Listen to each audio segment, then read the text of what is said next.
Hi, this is Timothy. In this session, we are going to dive deep into eager loading in Entity Framework Core. Eager loading is a useful technique when working with the related data in the database. We explore what eager loading is. Okay, so how to implement it and its advantages and the disadvantages.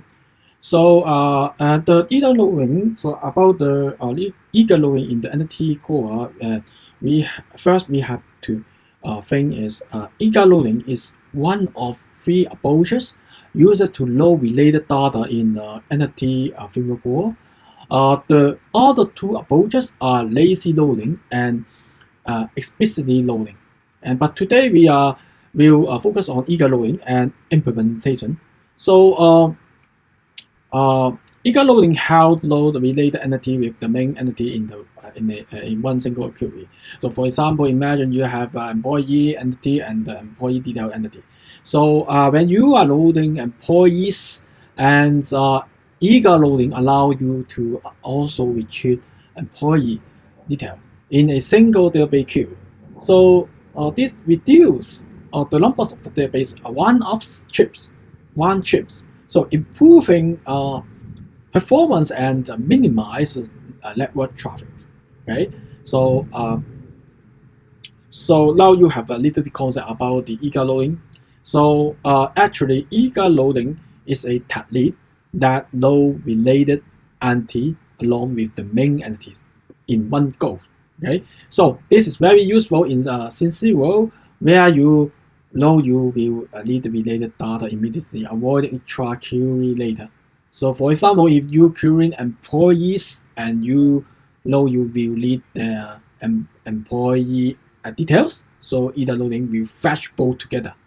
Okay, so if you want to know how to implement eager loading, so I will show you later. So it's example you later. So in the you just need to overview the concept now. So in the entity framework core, we use the include method to load the related entity and then include method for further related entity. So for example, if you want to load the employees and the employee details, so you would write something maybe something like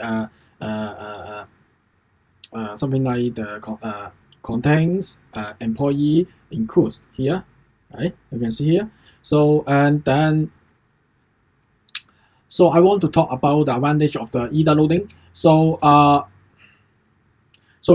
you can use this for improved performance because eager loading help reduce database one trip, fetching all the required data in one go, okay, and then minimize the network traffic instead of multiple requests to the database. You get everything you need with a single query. So this is how to say. So this is simplicity make it eager loading and efficiency approaches when you know you will need valid related data. So okay, so you will think about the disadvantage of the eager loading. While eager loading is efficiency, it does come with some disadvantages. Okay, increased data transfer. It can result in more data being transferred, especially if you fetch data that isn't needed. So overfetching data is a problem. So you may end up retrieving unnecessary data, which can impact performance if not careful management. It's not careful managed. So while eager loading is simple to implement, it is important to use it wise and to avoid performance issue. So let's have a look some code here.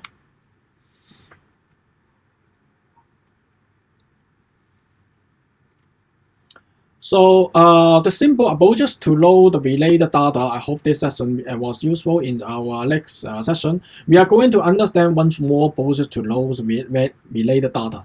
So just have a look simple here. I try to create another video to explain this function. Okay, so I'm not okay. So stay tuned. I will continue to teach you what is how to write the eager loading. So at that eager loading is a powerful tool for loading related data efficiency, but like all techniques, it has its trade-off. Okay, so in our next session, I will explore the lazy loading. So and then which handle related data efficiency. So thanks for watching and see you in the next video.